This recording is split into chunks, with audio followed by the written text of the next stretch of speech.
Let's start with your overall assessment of the lineup. When you look at the list of names, have the right people been tapped to take charge of the right positions based on their abilities and expertise, or are there other forces at play here?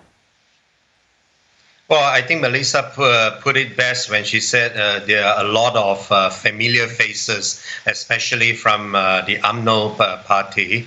But this ruling coalition is a hastily put together one. So, of course, Mr. Muhyiddin will have to accommodate the demands and interests of various factions or parties in this coalition. That is why the largest coalition party, namely UMNO, they get the lion's share of the ministerships of 9 out of I think altogether 32.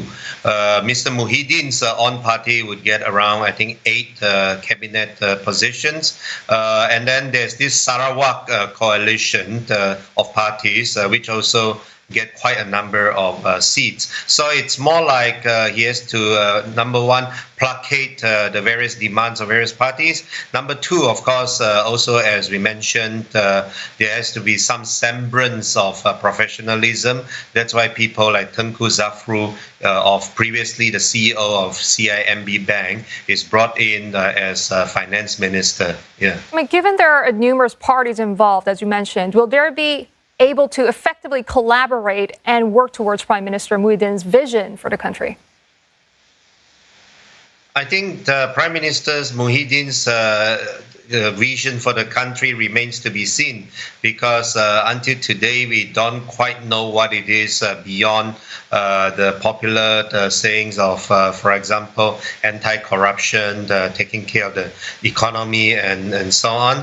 So, number one, the survival of the regime, the survival of the coalition would have to be stabilized before I think we could talk about really delivering any of its visions. Yeah. Well, now that the government is in place, is a challenge by Pakatan Harapan in Parliament still looming for the Prime Minister and his government? Well, Parliament will be meeting in about 2 months' time. Meanwhile, if I were Mr. Muhyiddin, of course, I will make use of this opportunity to take care of indeed 2 priorities. Number one is, of course, the much talked about and much feared COVID-19 outbreak, which is slowly raising its ugly head in Malaysia.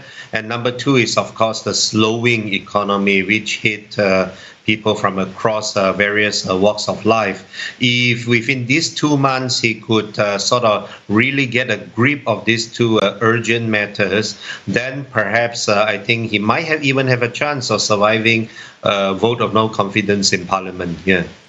Dr. Oh, there were no politician with ongoing graft charges that's been involved or added to this cabinet. Will this be enough to assure Malaysians of a stable and clean government under this administration? Well, so far, in addition even to the cabinet appointments, the appointment of 2 acceptable figures, respectively, to be Attorney General as well as the Chief of the Anti-Corruption Commission. Those appointments, I think, were sort of accepted by the broad range of the Malaysian public. The fact that this government does not have those prominently corrupt figures or those mired scandals, of course, would reassure the public a little bit.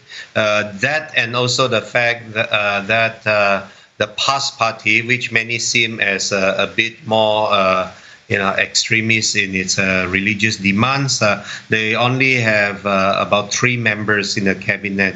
That I think would also make a lot of, for example, businessmen and investors feel more comfortable. So how do you see this new leadership team manage relationships with Malaysia's neighbors? Well, Tan Sri Muhyiddin has been the Chief Minister of Johor for a long time, and he has, of course, a working relationship with Singapore. So I think the relationship with Singapore under his administration, however long that may be, would be a much more cordial one than previously. Yeah.